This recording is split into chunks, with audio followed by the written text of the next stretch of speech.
चलिए जल्दी से रिकॉल करते हैं। Second fundamental theorem of calculus के according definite integral from A to B of F of X D X equals F of B minus F of A, जहां F कोई भी एंटीडराइवेटिव है एफ का।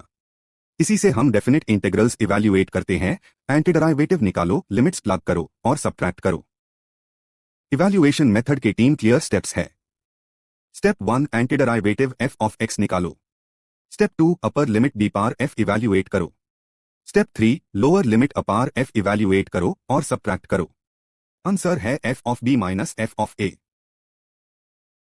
Example 1 integral from 0 to 2 of X squared D X evaluate करो।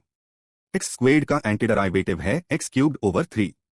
अपर limit two plug करने पर 8 over 3 मिलता है। लोअर लिमिट 0 प्लग करने पर 0 मिलता है। तो आंसर है 8 ओवर 3। देखिए ये पैराबोला के नीचे का एग्जैक्ट शेडेड एरिया है 0 से 2 तक।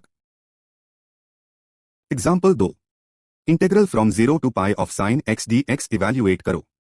साइन एक्स का एंटीडराइवेटिव है negative cosine X. Upper limit pi पार negative cosine pi equals negative times negative 1 जो है 1। लोअर लिमिट 0 पार नेगेटिव कोसाइन 0 इक्वल्स नेगेटिव 1। तो आंसर है 1 माइनस नेगेटिव 1 जो इक्वल्स 2। ये साइन कर्व के एक पूरे आर्च का टोटल एरिया है। जब डायरेक्ट इंटीग्रेशन मुश्किल हो सब्स्टिट्यूशन यूज करो। Integral from 0 to 1 of 2x times e to the X squared D X evaluate करो। Let u equal X squared तो du equals two X D X. जब x equals 0 u equals 0। जब x equals 1 u equals 1। Integral बन जाता है integral from 0 to 1 of e to the u du जो equals e minus 1। की point substitution करते वक्त लिमिट्स जरूर चेंज करो। अब एरियाज निकलना सीखते हैं।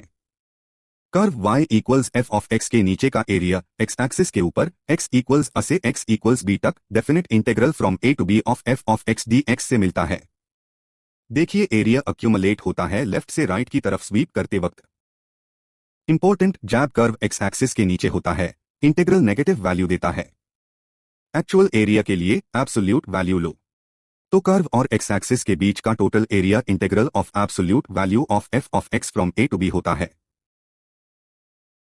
दो कर्व्स के बीच का एरिया निकलने के लिए y equals f of x ऊपर और y equals g of x नीचे। Area equals integral from a to b of f of x minus g of x dx। हमेशा अपर कर्व में से लोअर कर्व सब्ट्रैक्ट करो।